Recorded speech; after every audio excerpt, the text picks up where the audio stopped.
I am grateful to have been loved and to be loved now and to be able to love, because that liberates. Love liberates. It doesn't just hold. That's ego. Love liberates. When my son was born, I was 17.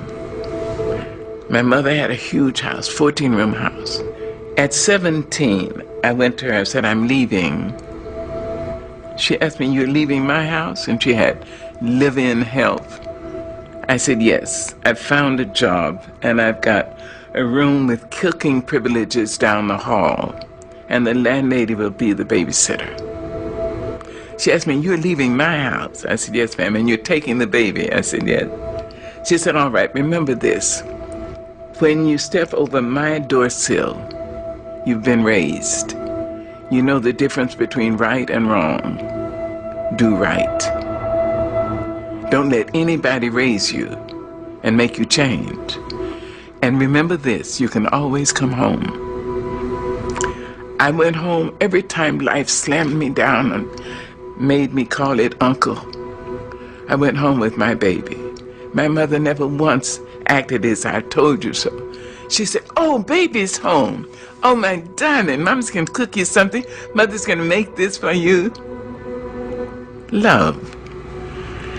She liberated me to life. We walked down the hill and she started across the street. She said, wait a minute, baby. I was 22 years old. She said, wait a minute, baby. You know, I think you're the greatest woman I've ever met. She said, Mary McLeod Bethune, Eleanor Roosevelt, and my mother, you're in that category. Then she said, give me a kiss. I gave her a kiss and I got onto the streetcar. I can remember the way the sun fell on the slats of the wooden seats. I sat there and I thought about her. I thought, suppose she's right. She's intelligent. And she says she's too mean to lie.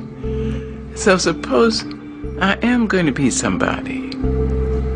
She released me. She freed me to say I may have something in me that would be of value. Maybe not just to me. See? That's love.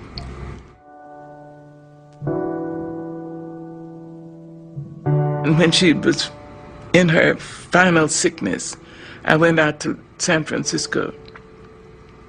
And the doctor said she had three weeks to live. I asked her, would you come to North Carolina? She said yes. She had emphysema and lung cancer. I brought her to my home. She lived for 1.5 years. And when she was finally,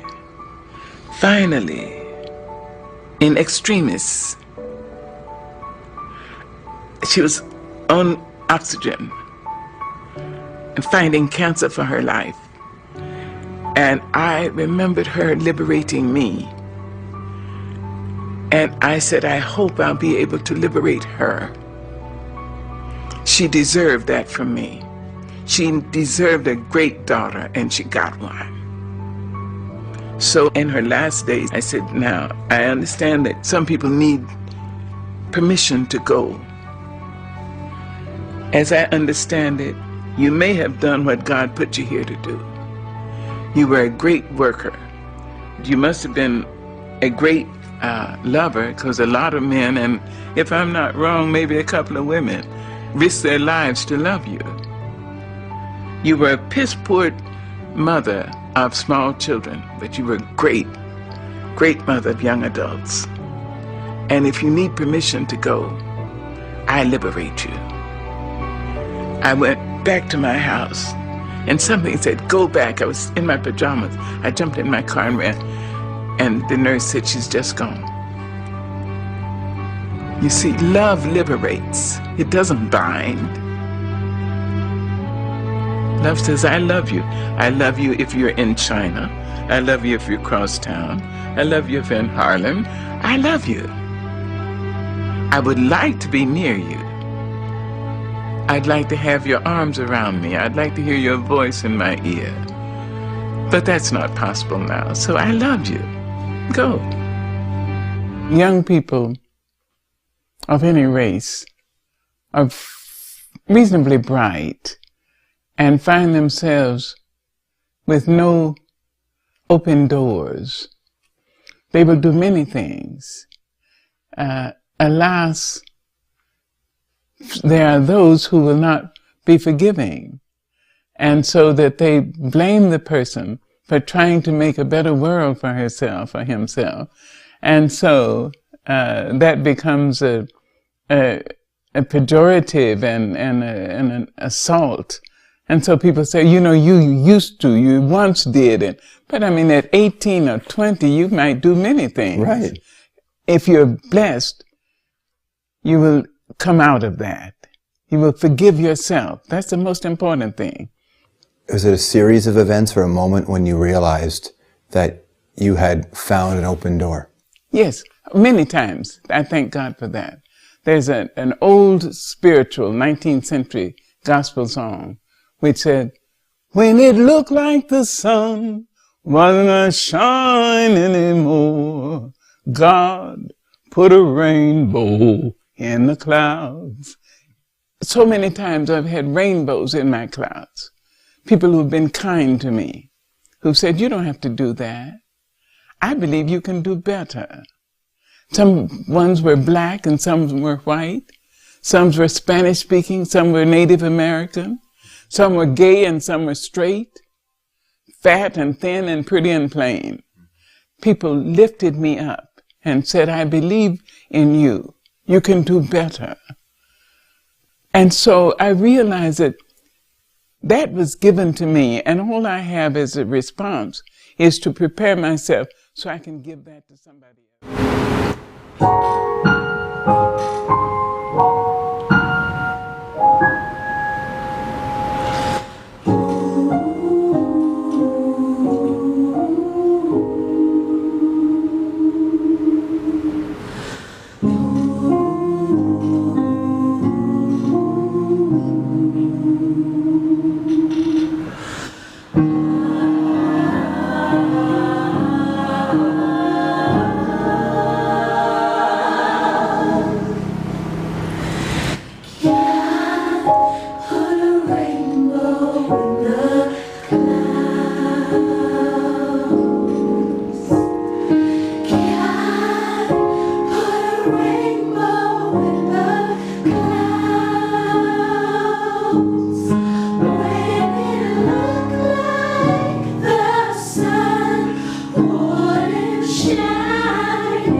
You're my God.